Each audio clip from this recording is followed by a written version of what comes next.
Reputation. Your personal reputation. What opinion does your wife or girlfriend hold about you? What about your family? How do they think about you? How do they perceive you? What is your standing among your friends? What about your neighbors and your community? How do they see you? Do these people all respect you? Do they hold you in high regard? Does your conduct merit that? In this episode, I want to talk about how I think about the importance of your personal reputation. We'll get into all of that right after a quick word from our sponsor.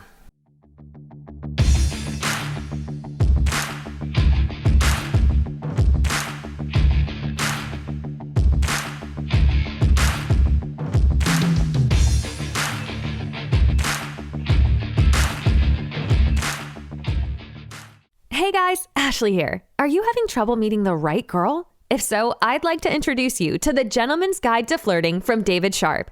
This book is available on Amazon.com and has great information on every aspect of the process, starting from getting yourself ready, meaning having the right mindset and your goals and priorities straight.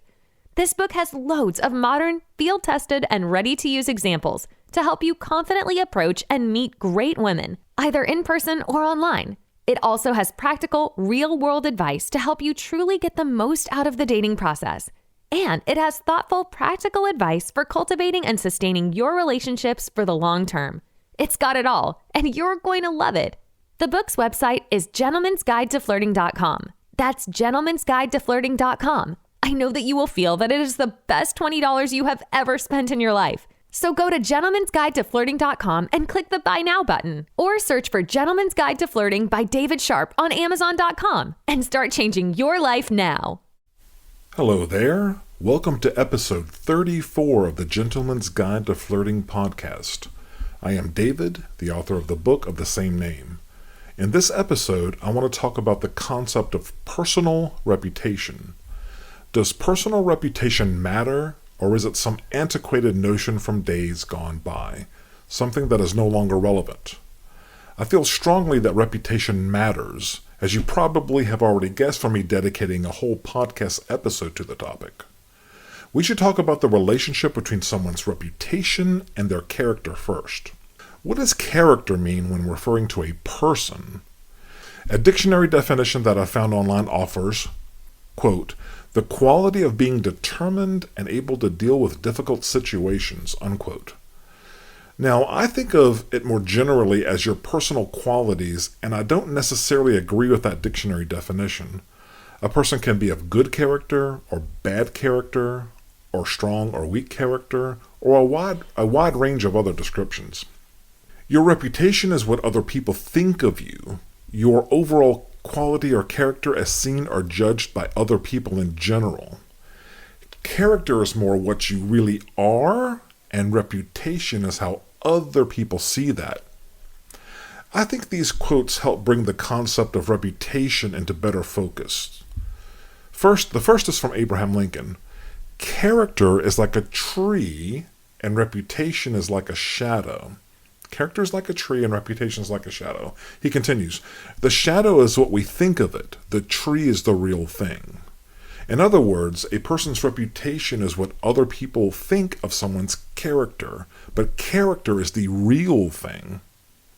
As for the importance of both, another quote from John D. Rockefeller, a famous U.S. industrialist from the 1800s. The most important thing for a young man is to establish a credit, a reputation, a character. I have some quotes here that I found about damaging your reputation and the importance of kind of guarding it. The first is from legendary billionaire investor Warren Buffett. He says, it takes 20 years to build a reputation and 5 minutes to ruin it. 20 years to build a reputation and 5 minutes to ruin it. If you think about that, you'll do things differently, unquote. The next two are from Benjamin Franklin. It takes many good deeds to build a good reputation and only one bad one to lose it. It takes many good deeds to build a good reputation and only one bad one to lose it. The second quote from Benjamin Franklin, glass, china, and reputation are easily cracked and never mended well. So, if you subscribe to my thesis about the importance of your reputation, and by association, your personal character, let's go a bit further. When you say something, do people trust you? Do they believe you will do what you say? What does your wife or girlfriend think? Your children? What about your family? How do you think they perceive you? Your wife likely is the person you might be closest with in life, maybe for the rest of your life. She should be able to trust you. And it is largely up to you to make sure you are trustworthy. And a large component of your trustworthiness is your character and her perception of that character. If someone that close to you doesn't have full faith and confidence in you, I suggest you think deeply about why that is. Is it something you are doing wrong or not communicating or expressing to her? Or is she looking at you the wrong way, having not assessed or understood your character correctly in some way? I feel the same way about family.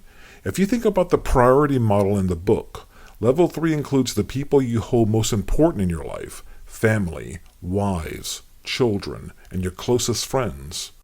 I guess you can be the asset that I recommend you be for all of those people, but I suppose they don't necessarily have to hold you in high regard in terms of perception of you to do that. However, if you follow the guidance in the book and strive to be a better man every day by stacking those wins, working towards your goals, and all of that effort is aimed at being the best possible asset to everyone you care about, I'd argue they are making a mistake if anyone thinks you have a problem in terms of your reputation. It doesn't get better than that in life. Someone working to improve every day in positive ways and with a big heart. What is your standing among your friends and your social circle? Not everyone is going to like you. There might be jealousy here and there, especially as some people see you thrive and improve and maybe elevate yourself higher than themselves. People can be nasty, small-minded, and unpredictable. But here I recommend, if you have any persistently negative people in your circle of friends, and they are negative towards you, or trying to hold you back or put you down, maybe you need to distance yourself from them, or disassociate yourself from them as a friend entirely. Who needs the negative energy? We are all about positive energy around here. Positive energy is like high-octane fuel in your tank. Negativity is like slogging through mud. What about your neighbors and your community? How do they see you? Well, your character is your character, obviously, but folks that far removed from you might only see that in you in dribs and drabs, or maybe not at all. I don't make any special effort to try to sell myself or show my true colors to even my neighbors.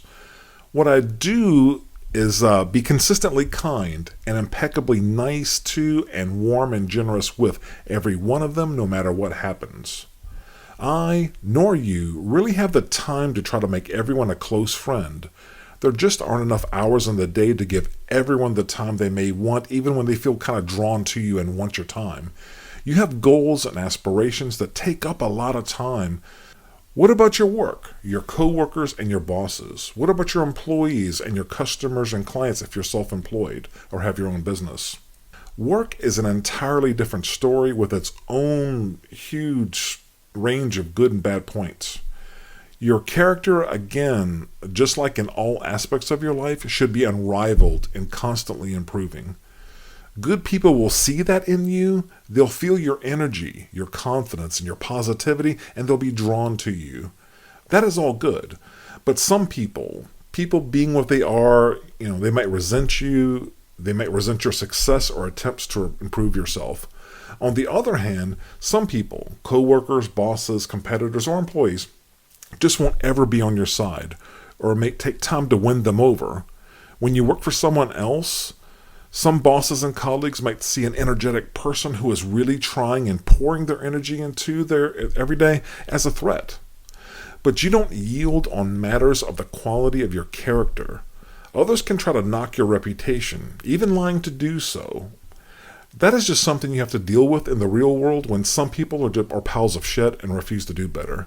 Don't let that be you. Don't participate in that. Try to avoid it or work around it or navigate around it as best you can. Don't sell out.